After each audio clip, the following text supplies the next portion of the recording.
Welcome to the Go Green seminar. My name is Christina Lamb, and I work at Texas Instruments as an applications engineer. In today's seminar, we will go over how to utilize new Linux power management APIs to lower system costs through reduced power requirements. We will also provide an overview of the AM1808 and OMAP 138 power control features and details on how embedded applications can take advantage of Linux to save average power during runtime. In today's agenda, we will first start off with a brief overview of the power management needs. Then we'll deep dive into power control features and how to use it through embedded Linux. Lastly, there will be a quick demo to showcase some of the power management features. So let's start off the overview with why it's important to lower the power consumption. Energy costs are becoming more of a concern as this is becoming a larger percentage of the overall operating costs. Imagine superstores with lines and lines of checkout lanes, each with a register, credit card reader, scanner, and measuring station. It is a waste if these equipments are not designed to be energy efficient, with abilities to power down between customers or during non-operating hours. When this excess energy is multiplied by the number of stores, the number of cities, and the operating life of the product, the total portion of the energy bill that could be saved is in the millions of dollars. OEMs can help save power by designing with low power in mind. If deciding between two equal options, use the one that can lower power. Enable low power circuitry and cost trade-offs. Also employ power control policies in system design. They can also invest in lower power management and software. TI can help because we provide both hardware and software solutions to power management. We also continuously improve the silicon process and products. We also provide accessible information and helper tools. Now let's go over some basic power terminologies. Power can be broken down to two components, static and active power. The static power is affected by leakage and is not dependent on chip activity. Both temperature and supply voltage increases the static power. The table on the right shows a plot of the static power in relation to temperature and voltage. As temperature increases, the static power increases exponentially. Also note that a lower supply voltage results in a lower static power at the same temperature. The second component is active power. It is dependent on chip activity and increases with supply voltage. However, it does not change with temperature. The rest of the presentation will concentrate on managing the active power. Let's take a look at the block diagram of a typical modern embedded system. The SoC is highly integrated and includes several types of processors and accelerators for application-specific needs. It also includes I/O peripherals to get the data in and out. The system board has external voltage regulators for the different power rails. It also has battery and clock management ICs. It also contains external I/O modules and hot swappable devices. With all these components, power management is a concerted effort. Actions such as going to standby mode can involve a series of hardware and software steps. To really do power management correctly, it needs to be a system-level design goal where hardware works together with the software, especially if the processor is a complex SoC with multiple internal bus masters. Here in this example, dynamic voltage and frequency scaling requires software to control the voltage regulators so it can change the voltage, and the clock tree controller so it can modify the frequency. An example of a hardware voltage regulator is the PMIC TPS65070. It has the capability to power up the SoC with the correct power sequence, as well as an interface for software control. Also, highly integrated SoCs, such as TI's OMAP 138 and AM1808, has an internal PLL and clock tree. In this example, the suspend resume software has to take the hardware through multiple actions. It first notifies drivers and pending tasks that the system is powering down. It waits for the safe state to start the shutdown sequence. It also turns off any IOs and accelerators by gating power or clocks. It saves the system state to memory, adjusts voltage regulators to throttle down, set up battery management for suspend, and transition clocking to a suspend state. In this last example, to control I/O, the software needs access to the clock tree, which gives the ability to turn on and off the IOs, internal memory and DMAs to stop the processing of data, and stream I/O and codecs to disconnect the external interfaces. As you can see from the different examples, hardware and software will have to work together to create an efficient power management system. Now let's talk about how Linux became one of the key components in power management. Linux was first implemented on an x86-based desktop in 1991. Standby and shutdown were the only few power management features that were supported. In 2002, the Advanced Power Management, also known as APM, was added to support laptops. This includes suspend and hibernation support. Later, manufacturers switched to advanced configuration and power interface to abstract hardware power management details from the operating system. In the kernel configuration, power management related options usually start with config APM. In 2005, TI played a great part in enabling power management in embedded Linux solutions through OMAP and later DaVinci efforts. Also during this time, kernel version 2.6.11 was released and added support for CPU frequency. Now, with today's explosion of portable product types, power management is rapidly maturing even for non-portable embedded Linux design, like with the OMAP L138 and AM1808. Now let's see how the embedded Linux fits into an earlier block diagram of a typical modern embedded system. For dynamic voltage and frequency scaling, it utilizes the CPU frequency governors. The CPU frequency governors decides at which frequency the processor will run at, and it uses the regulator and clock firmware to control the voltage regulator and clock tree controller. Typically, there are 5 different governor settings: performance, power save, user space, on-demand, and conservative. Performance sets the speed to maximum, essentially disabling frequency scaling. Power save drops CPU to its lowest supported frequency. User space allows the CPU speed to be set manually or dynamically by software. On-demand runs at the lowest possible frequency and increases to maximum when CPU usage hits 100%. Conservative runs at the lowest possible frequency and increases incrementally as more power becomes necessary. For suspend and resume, it uses the idle state governors. The idle state governor consists of 2 key components: a governor that decides the target C state of the system, a driver that implements the functions to transition to the target C state. The C states are used to identify the different supported power state. Each C state can be characterized by its power consumption, wake-up latency, and preservation of processor state while in the state. During boot up, each C states are registered with the framework.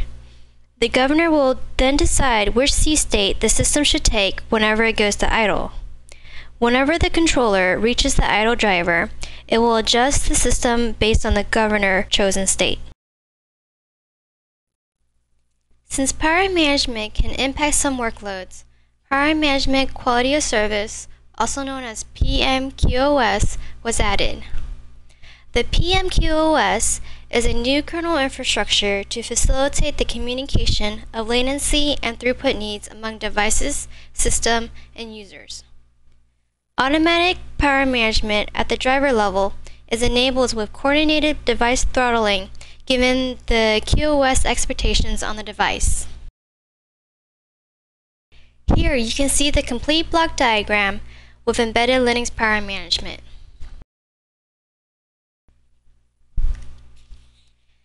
In summary, the embedded Linux power management includes a clock framework that manages clock through simple API calls, such as clock get, clock enable, and clock disable.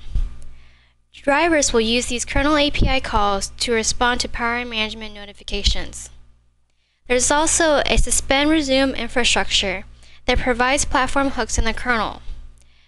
This also requires that drivers have suspend and resume software hooks.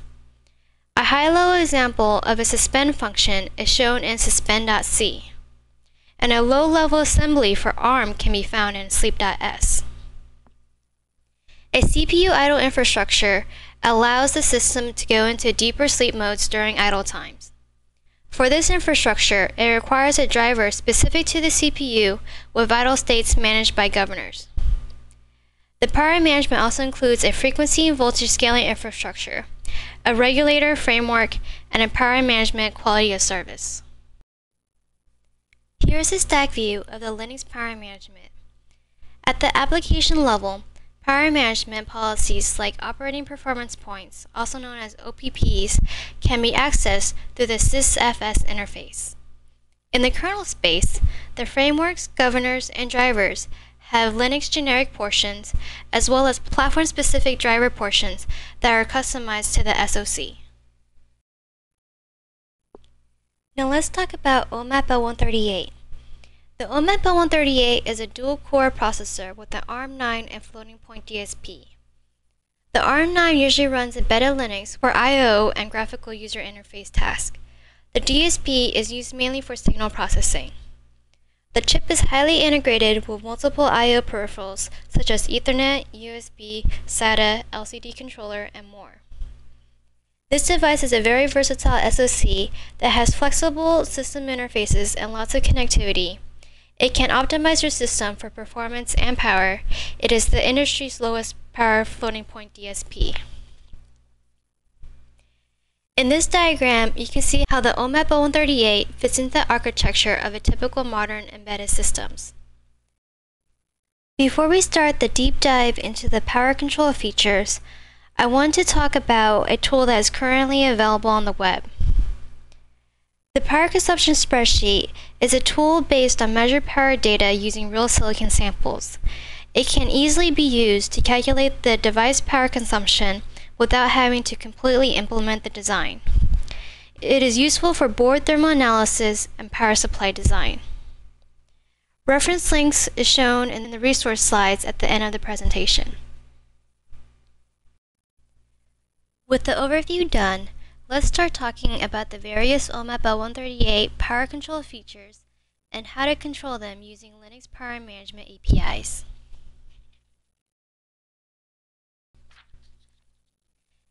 In this section, we will go through the following methods to save power. Turn on only what's used, dynamic voltage frequency scaling whenever possible, manage power with states, put PLM bypass and power down mode, deep sleep mode, and RTC only mode. Throughout this deep dive, we will use an internet audio as a case study.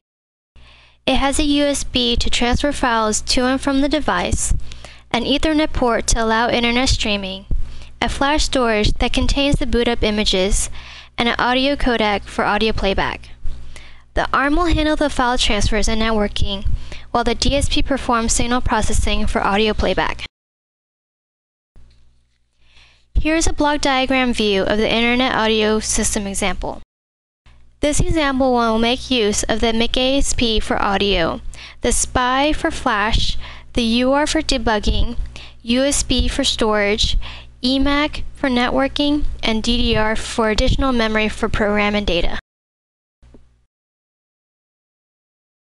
The power and sleep controllers, also known as PSC, are responsible for managing transition of system power on and off, clock enabled and disabled, and resets. It is primarily used to provide granular power control for on-chip modules, which includes all the peripherals and cores. Each module has an associated local PSC that controls its clocks and resets. As seen in the graph, our original Internet audio application's power consumption is around 850 milliwatts. However, this original application is not very efficient. Every single peripheral on the device is clock enabled, even if it is not being used. When the application only clock enables the required peripherals, the total power consumption drops to around 790 milliwatts, which is about a 7% power savings. So remember to turn on only what's being used. So now let's explain how to turn on only required peripherals through Linux. One way is to turn it off through the kernel configuration. Use the menu config to exclude the driver that is not required.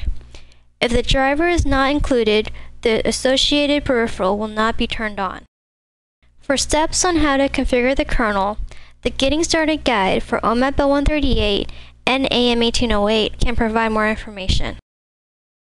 Another option is to create a driver that calls the kernel clock framework APIs. The clock get will get a reference to the clock source. Clock enable will start the clock. Clock disable will stop the clock. Clock put will free the clock source, and clock get rate will get the current clock rate. Do note that the clock framework depends on the architecture of the device, so look at the clock.c file to see how the APIs are implemented.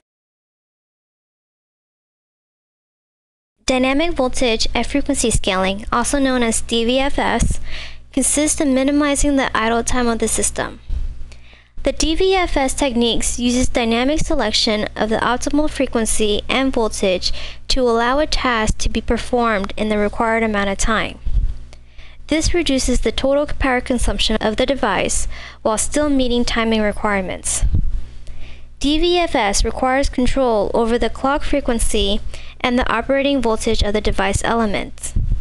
By intelligently switching these elements to their optimal operating points, it is possible to minimize the power consumption of the device for a given task. DVFS is used only for a few discrete operating performance points, or OPPs, and is not a continuum of voltage and frequency values. For an OPP, the frequency corresponds to the maximum frequency allowed at a voltage, so the settings must not violate datasheet recommended operating conditions. Looking at the graph, you will see that if the application runs at 1.2 volts core at 300 MHz, instead of the original 456 MHz, the power is only 550 milliwatts. This is a 36% power savings. Going even further, if the application runs at 1 volt core voltage at 100 MHz, the power is only 290 milliwatts compared to the original 850 milliwatts. That's over a 65% power savings compared to the original application. In Linux, DVFS uses the CPU frequency framework.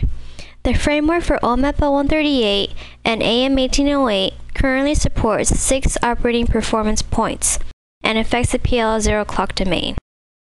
The highest operating point runs at 456 MHz at 1.3 volt core voltage, the lowest being 96 MHz at 1.0 core voltage. To change the operating points, the application can access the CPU frequency framework from the sysfs interface. To change the frequency and voltage, it's as simple as writing the desired OPP value to scaling set speed. Afterwards, the frequency and voltage can be read back through the sysfs to verify that the OPP transition has happened correctly. In certain scenarios, a processor might not be required to stay on.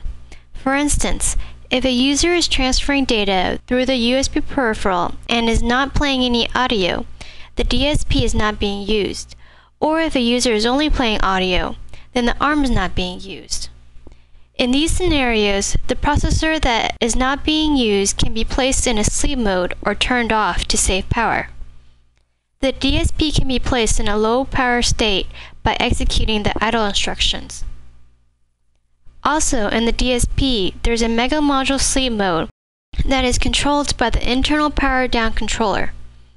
In this mode, whenever the idle instruction is executed, the DSP will internally clock off some of the mega module as well as internal memories. Lastly, if the DSP is not going to be used at all, the entire DSP core can be clock disabled through the power sleep controller. The ARM module can be placed into a special sleep mode called Wait for Interrupt. When the Wait for Interrupt is enabled, all internal clocks within the ARM9 are shut off. The core is completely inactive and only resumes operation after receiving an interrupt. If the ARM is not being used at all, the entire ARM core can be clock disabled through the PSC. As seen in the graph, the deeper the sleep mode, the more power is saved. We will now talk about how to enable the ARM sleep modes in embedded Linux. For the OMAP L138 and AM1808, the CPU idle framework has two C states. State 0 is ARM and wait for interrupt mode. State 1 is ARM and wait for interrupt mode, but with the DDR in power down. To enable the CPU idle framework, the kernel needs to be configured to enable the power management feature. After this is enabled, the kernel will seamlessly transition to the C state whenever the device goes to idle based on the governor chosen state. The user can use the sysfs interface to check how often the different C states are used since boot up. There are times when the internet audio is in standby mode and does not require it to run at full speed. During these times, the PLL can be placed in either bypass or power down mode. The bypass and power down mode can be used to reduce the core and module clock frequencies to very low maintenance levels without using the PLL during periods of very low system activity. This can lower the overall dynamic consumption, which is linearly proportional to the frequency. In both bypass and power down mode, the device will operate at the same frequency as the input clock. The main difference between the two modes is that bypass mode will retain its frequency lock, resulting in a faster switch back to normal operating level.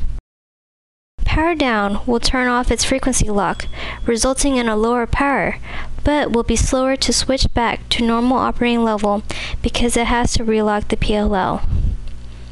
In this standby mode, the power can be as low as 30 milliwatts. This is a significant improvement to the original application where the power was 150 milliwatts.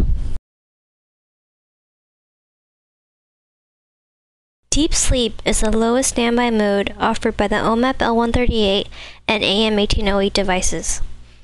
In this mode, all device clocks are stopped and the on-chip oscillator is shut down to save power. It essentially puts the device in a hibernation mode. All registers and memory contents are preserved, and when the device wakes up, the program will continue from where it left off with minimal overhead.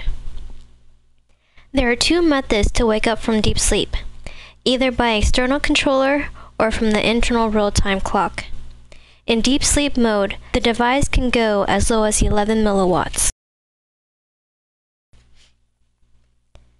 To wake up from deep sleep using the internal real-time clock, the application is required to program the PINMUX0 register. The purpose of pin multiplexing is to accommodate for the large number of peripheral functions in the smallest possible package. On the OMAP L138 and AM1808, pin multiplexing can be controlled on a pin-by-pin basis through the pin multiplexing registers. Each pin that is multiplexed with several different functions has a corresponding 4-bit field in the PINMUX register. Pin multiplexing selects which of the several peripheral pin functions controls the pin's I/O buffer output data and output enable values only. Note that the input from each pin is always routed to all of the peripherals that share the pin. So to configure deep sleep with RTC wake up, the RTC alarm output needs to be selected through PINMUX0 so it can drive out to the pin. In doing so, the deep sleep input will also see the RTC alarm output data.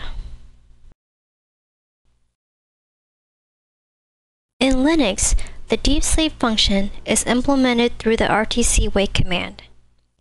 When RTC wake is called, it will send the suspend signal to all the tasks, then it'll tell all the drivers to transition to a slow power state, then it'll cut the clock to the external RAM, and finally move the SoC into deep sleep mode. In the RTC wake command, there are a number of options to wake up the device. In the bottom example, the RTC wake command is used to place the device into deep sleep for 30 seconds. We finally reached our last deep dive section. Unlike all the other standby modes, RTC only mode is the only mode that requires a complete power on sequence to exit. In real-time clock only mode, only the RTC is powered on. The rest of the device is completely powered off. In this mode, the RTC is fully functional and keeps track of time. The overall power consumption is in the microamp range.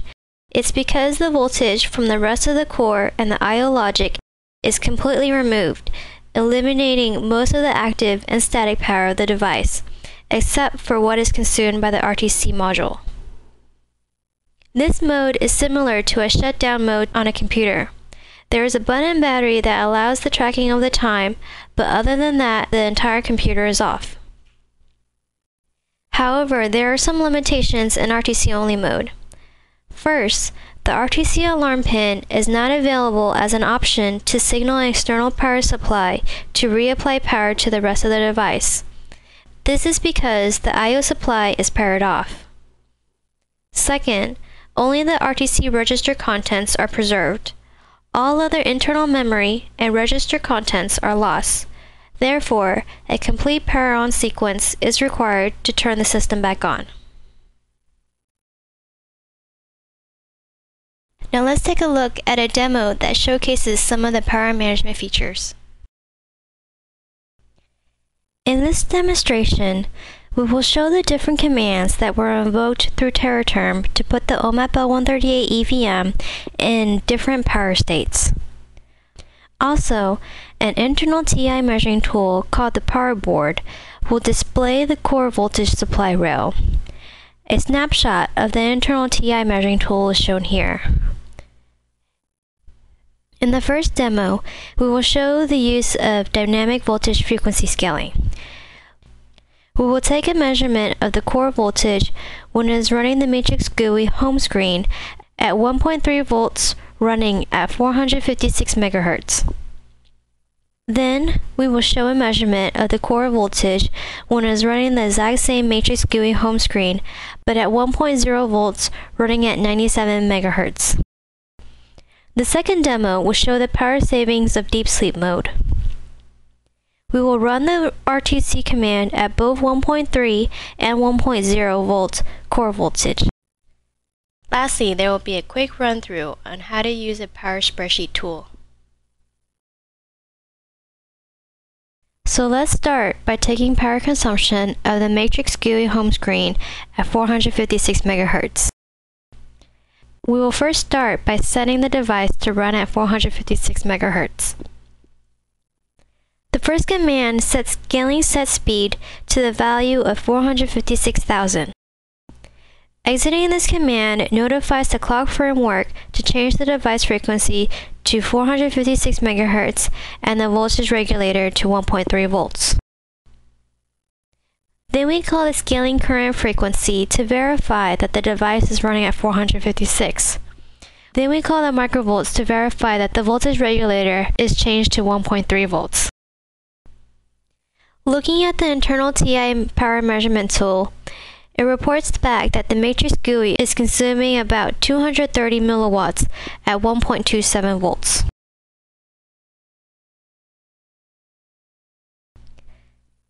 Let's now try scaling using DVFS to a lower voltage and frequency to see how it affects the power consumption of the Matrix GUI home screen.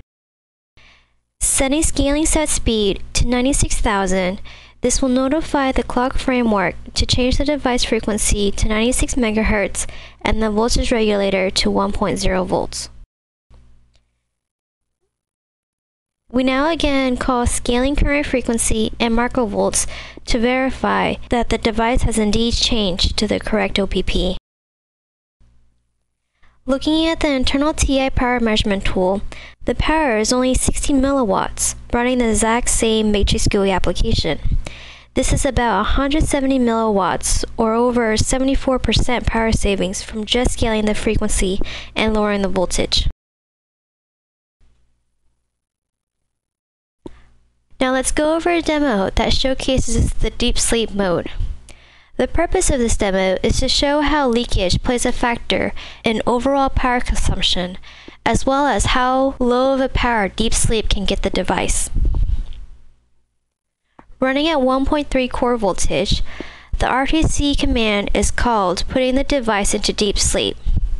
The power seen here is 10 milliwatts. Doing the exact same deep sleep experiment, but at 1.0 core voltage, the power is only 3.7 milliwatts. A power savings of 6.3 milliwatts, or 63%, can be achieved just by lowering the voltage.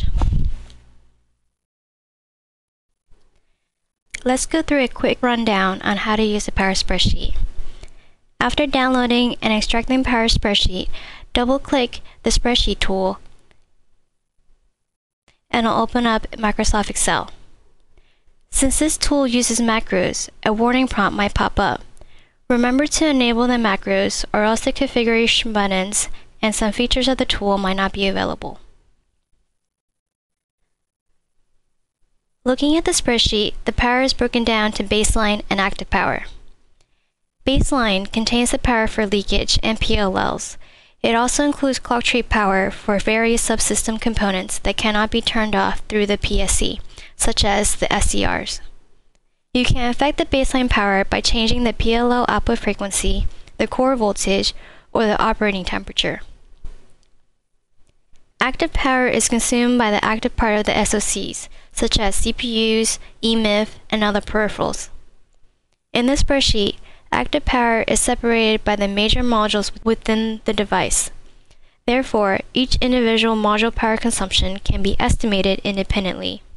This helps with tailoring power consumption to specific application needs.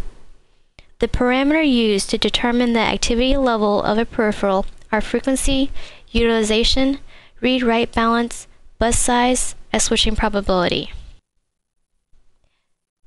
Frequency is the operating frequency of a module or the frequency of external interface to that module. Status indicates whether the module is in an enabled or disabled state. Utilization is the relative amount of time the module is active versus idle. Write is the relative amount of time during activity that the module is transmitting or receiving. Switch is the probability that any one data bit will change state from one cycle to the next. The power estimation spreadsheet involves entering the appropriate usage parameters as input data in the spreadsheet. Cells that are designed for user input are colored as white. The spreadsheet takes the provided information and displays the details of power consumption for the chosen configuration. For best results, enter the information from left to right, starting at the top and moving downward. However, do note that as the spreadsheet is being configured, not all settings are checked for conflicts. So remember to consult the datasheet for maximum frequency limitations. So we can begin by selecting the voltage. There are 4 options: 1.0, 1.1, 1.2, and 1.3. Next, the dual I/O mode can be selected, either 1.8 or 3.3. The junction temperature can be configured, and the PLLs should be enabled for activity.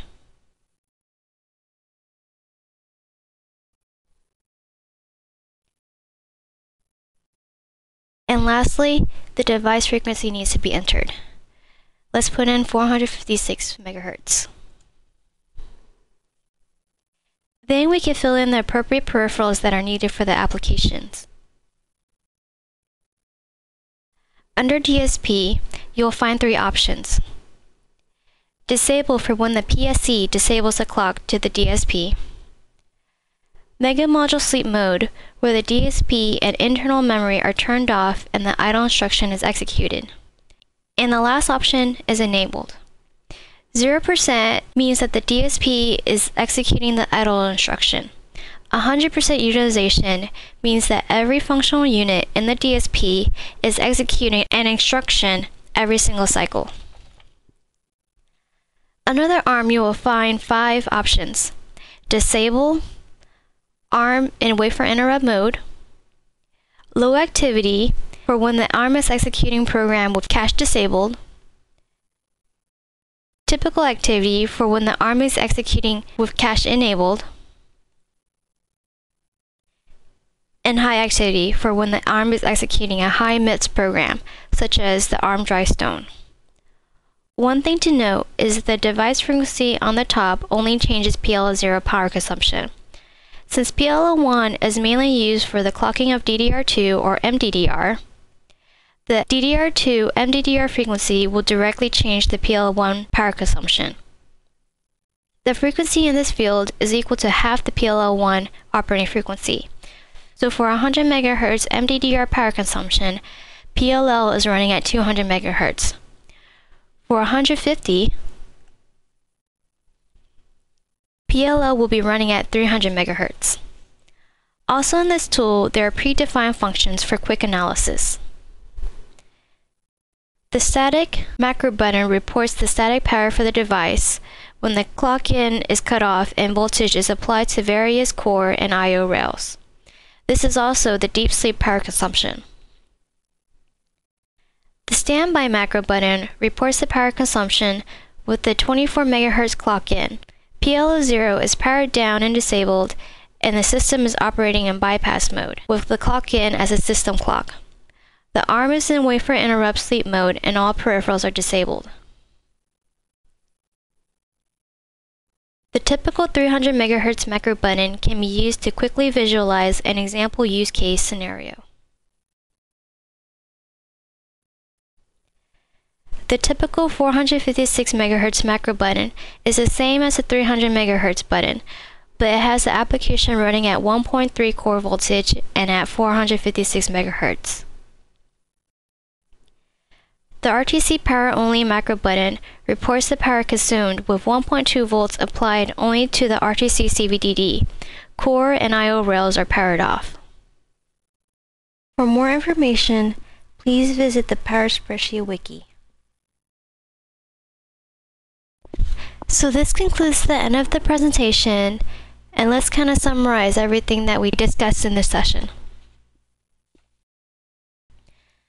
Lower power design is a system approach. Both the hardware and the software will have to work together to make an efficient power management system. Power management is not restricted to only battery-powered products because this affects the overall operating costs of the device. So what can you take away from this session?